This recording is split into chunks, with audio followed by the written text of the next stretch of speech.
سب سے پہلے نماز فجر کس نے ادا کی؟ آئیے اس کے بارے میں تفصیل سے جانتے ہیں۔ سب سے پہلے نماز فجر حضرت آدم علیہ السلام نے ادا کی۔ ہم جو فجر کی نماز ادا کرتے ہیں اور اس میں جو 2 رکعت فرض نماز پڑھتے ہیں، اس کی حکمت یہ ہے کہ فجر کی نماز سب سے پہلے آدم علیہ السلام نے ادا کی۔ جس وقت اللہ تعالیٰ نے ان کو دنیا میں اتارا، اس وقت دنیا میں رات چھائی ہوئی تھی۔ حضرت آدم علیہ السلام جنت کی روشنی سے نکل کر دنیا کی اس تاریک اور اندھیری رات میں دنیا میں تشریف لائے۔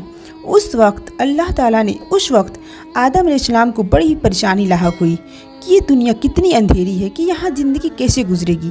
نہ کوئی چیز نظر آتی ہے اور نہ کوئی جگہ سمجھ میں آتی ہے، ہر طرف اندھیرا ہی اندھیرا ہے۔ چنانچہ خوف محسوس ہونے لگا۔ اس کے بعد آہستہ آہستہ روشنی ہونے لگی اور صبح کا نور چمکنے لگا۔ پھر صبح صادق ظاہر ہوئی تو آدم علیہ السلام نے سورج نکلنے سے پہلے 2 رکعتیں بطور شکرانہ ادا فرمائی۔ 1 رکعت کی تاریکی ہٹنے کے شکرانے میں اور 1 رکعت دین کی روشنی کے نکلنے میں۔ یہ 2 رکعتیں اللہ تعالیٰ کو اتنی پسند آئی کہ اللہ تعالیٰ نے ان کو رسول اللہ صلی اللہ علیہ وسلم کی امت پر فرض فرما دیا۔ اس سے آپ خود اندازہ لگائیے کہ فجر کی نماز کتنی اہم ہے۔ اس کو جتنا ہو سکے شیئر کریں تاکہ جو لوگ فجر کی نماز میں کوتاہی کرتے ہیں نہ کریں۔